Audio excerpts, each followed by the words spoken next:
Hello, this is Dr. Michael Arnheim again, and with my colleague Bernard Baer. Hello!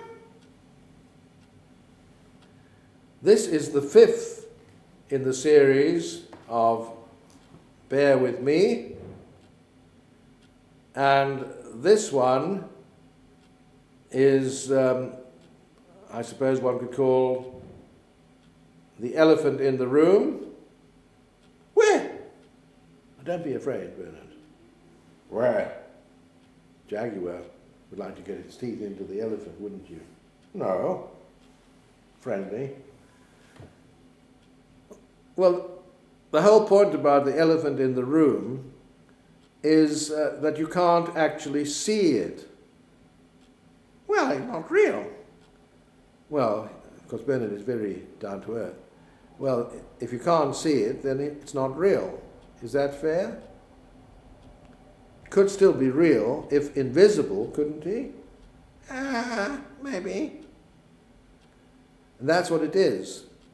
Elephant in the room means an important problem which nobody refers to. It's there, it's real enough, but it's hardly ever mentioned. And the problem I'm talking about on this occasion is overpopulation. Overpopulation, especially in the developing world, what we used to call the third world. Now, Bill and Melinda Gates are, of course, great philanthropists. Their foundation, the Bill and Melinda Gates Foundation. And they have saved many lives, especially in Africa and Asia, especially children's lives. And to my surprise, though, in their 2018 annual letter, the letter of their foundation, they actually mention this problem, that maybe saving children's lives, maybe reducing infant mortality by means of vaccines and clean water, better hygiene,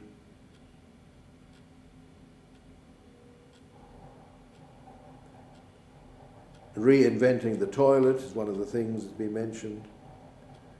That is perhaps counterproductive because it results in overpopulation.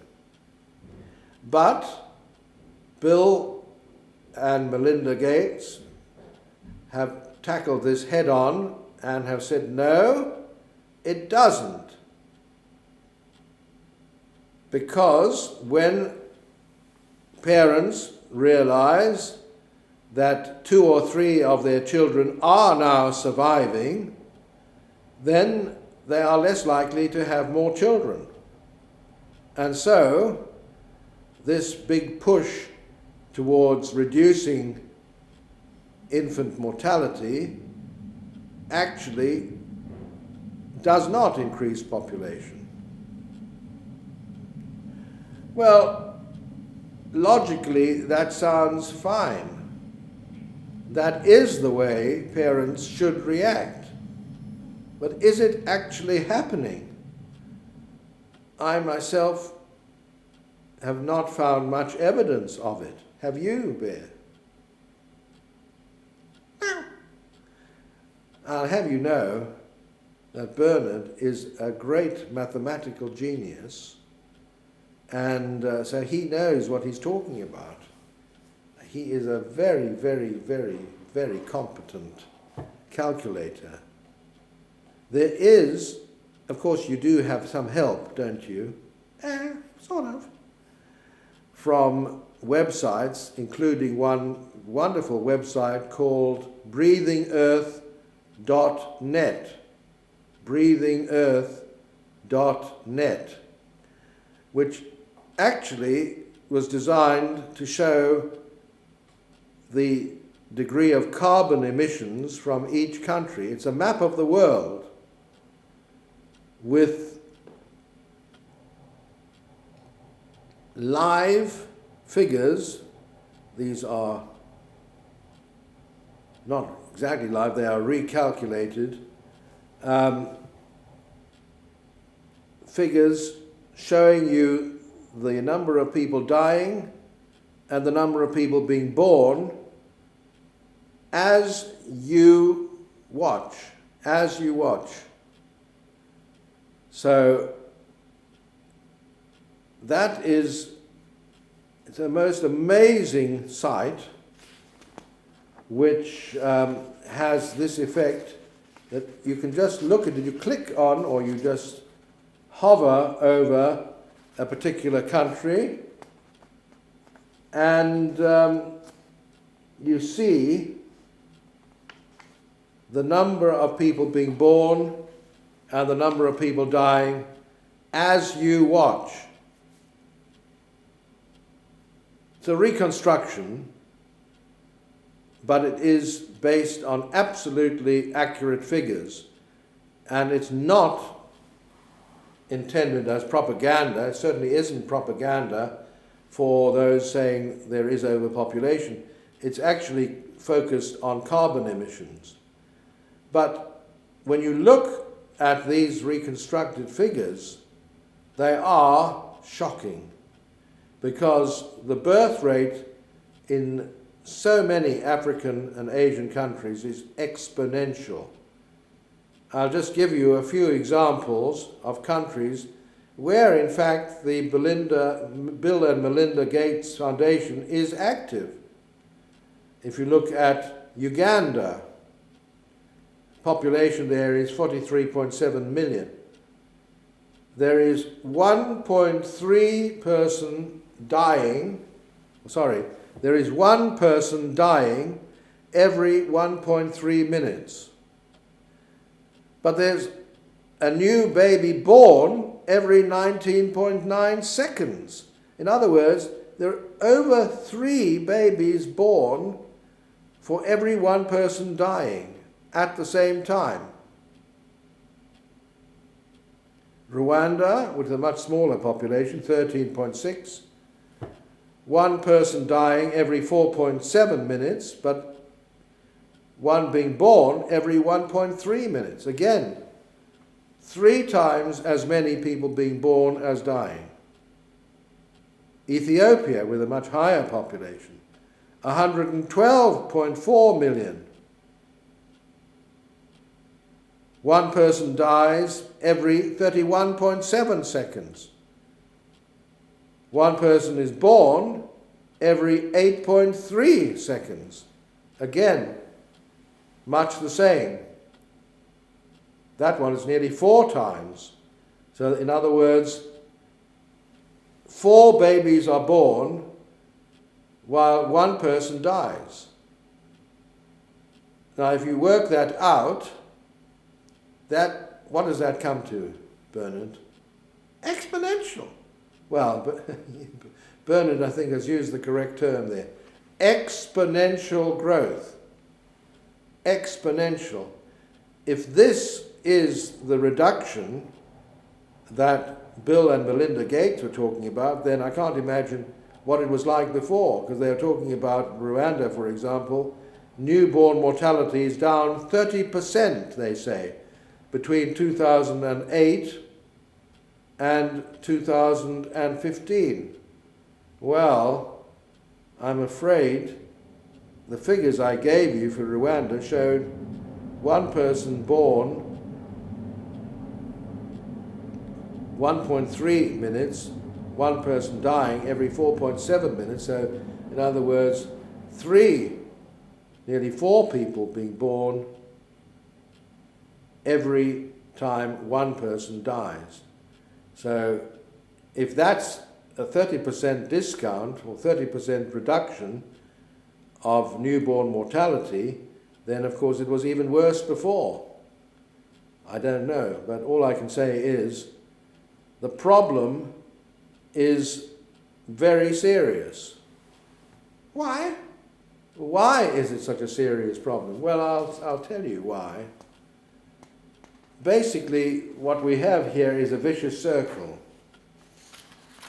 You start with people doing good in these countries by reducing child mortality, infant mortality especially, by improving hygiene, by means of vaccinations, clean water, all that sort of thing. But that results, despite what Bill and Melinda Gates say, it still seems to result, maybe it's been reduced, but it still clearly results in great population explosion at a young age. That's what's called the youth bulge,